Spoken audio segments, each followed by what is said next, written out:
اللہ رب العالمین نے کہا قل ان کنتم تحبون اللہ فاتبعونی یحببکم اللہ، اے نبی آپ کہہ دیجئے کہ اگر تم اللہ سے محبت کرنا چاہتے ہو میری اتباع کرنی ہوگی، میری پیروی کرنی ہوگی، یحببکم اللہ، اللہ تمہیں اپنا محبوب بنا لے گا، ویغفر لکم ذنوبکم، اور تمہارے گناہ معاف کر دے گا، واللہ غفور الرحیم، اللہ بخشنے اور رحم کرنے والا ہے۔ قل اطیعوا اللہ والرسول، اے نبی آپ کہہ دیجئے کہ اللہ کی اطاعت کرو، رسول کی اطاعت کرو۔ فَإِن تَوَلَّوْا، اگر تم نے پشت پھیرا، اللہ اور اس کے رسول کی اطاعت نہ کی،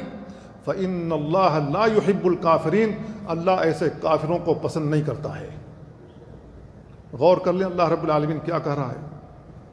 اللہ اور اس کے رسول کی اطاعت کرو گے تو ٹھیک ہے، نہیں اطاعت کرو گے، پشت پھیرو گے،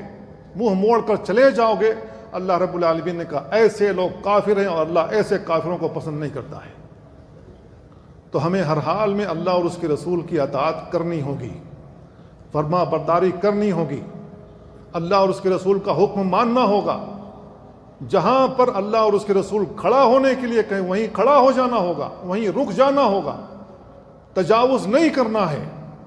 اور جہاں منع کر دیں وہیں رک جانا ہے۔ ہر حال میں ہمیں یہ کرنا ہوگا، اس طریقے سے زندگی گزارنی ہوگی۔